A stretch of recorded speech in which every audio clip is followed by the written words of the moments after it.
Hello അസ്സാം വലൈക്കും. എവിടെയെന്ന് വെച്ചാൽ നമ്മൾ പാലക്കാട് എന്താ പറയുക മലമ്പുഴ പോയതാണ് കേട്ടോ, ഫാൻറ്റസി പാർക്കിക്ക്.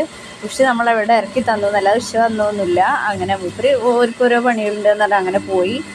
ഇത് കുറച്ച് വീഡിയോസുള്ളൂ കേട്ടോ. അത് ഞങ്ങൾ എങ്ങനെയെന്നറിയാം അർമാദിച്ചതിന് ശേഷം ഡ്രസ്സ് മാറ്റിയിട്ടുള്ള വീഡിയോ ആണ് കേട്ടോ. ബാക്കിയൊക്കെ ഒന്നും എടുക്കാൻ പറ്റില്ല, കാരണം എല്ലാവരും വെള്ളത്തിലായിരുന്നു. എല്ലാവരും എന്ന് വെച്ചാൽ നല്ലോണം എൻജോയ് ചെയ്തിട്ടുണ്ടായിരുന്നു കേട്ടോ.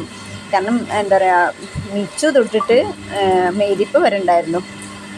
ശരിക്കും പറഞ്ഞാൽ നമ്മൾ നല്ലോണം പറഞ്ഞാൽ അത്ര അർമാദിച്ചിരിക്കണു. ഒരൊറ്റ എന്താ റൈഡ് നമ്മൾ വിട്ടിട്ടില്ല കേട്ടോ. ഇങ്ങനെ ഈ തോണിയിൽ മാത്രമായപ്പോൾ എല്ലാവരും കുറച്ചൊന്ന് ഛർദ്ദിക്കാനുള്ളൊരു ടെൻഡൻസി വന്നു.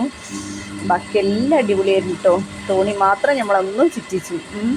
അത് കഴിഞ്ഞിട്ട് രാത്രി നമ്മൾ തിരിച്ചു പോകുമ്പോൾ അടിപൊളി ഫുഡൊക്കെ കഴിച്ച് പാലക്കാട് നിട്ടോ. പിന്നെ റോഡ് ബ്ലോക്ക് ആയിരുന്നു. അവിടെ ഒരു കുമ്മാട്ടിയുടെ ഒരു പരിപാടി ഉണ്ടായിരുന്നു. അത് കാരണം റോഡ് ഭയങ്കര ബ്ലോക്കായിരുന്നു കേട്ടോ. പിന്നെ തിരിച്ചു വരുമ്പോൾ വിഷിനെ വിളിച്ചു, കാരണം 2 വണ്ടിയിലാണ് പോകുന്നത്. വിഷി ഞങ്ങളവിടെ ഇറക്കി തന്നിട്ട് പോയിക്കല്ലായിരുന്നോ, നമ്മൾ തിരിച്ചു പോരണ്ടേ. അങ്ങനെ വിഷു വന്ന് ഞങ്ങളിതാ അങ്ങനെ ഹോട്ടലൊക്കെ കയറി ഫുഡൊക്കെ കഴിച്ച് ഇനി അടുത്ത ട്രിപ്പൊക്കെ പോകാമെന്ന് പ്ലാൻ ചെയ്ത്. മാഷാ അല്ലാഹ് സുൽഫിയാക്കും പിന്നെ പൂയ്ക്ക് ഇതിൽ വരാൻ പറ്റിയില്ല. സുൽഫിയ മാത്രമായിരുന്നു. പൂയ്ക്ക് വീണ്ടും ഒരു ചെറിയൊരു വേദന ഉണ്ട് എന്നിട്ട്, കാരണം പൂയി റെഡി ആയിട്ടില്ല. ഇപ്പോഴും ഒന്നുകൂടെ റെഡി ആവാനുണ്ട്. സുൽഫിയ അൽഹംദുലില്ലാ വേദന സഹിച്ചിട്ടാണെങ്കിലും സുൽഫിയ എത്തിയിട്ടുണ്ട്. ഈ പറഞ്ഞ പോലെ വെള്ളത്തിലില്ലാത്ത ബാക്കി എല്ലാത്തിലും സുൽഫിയയും കയറിട്ടോ. ഇൻഷാ അല്ലാഹ് ഇനി അടുത്ത ട്രിപ്പിൽ കാണാം. Okay, bye bye.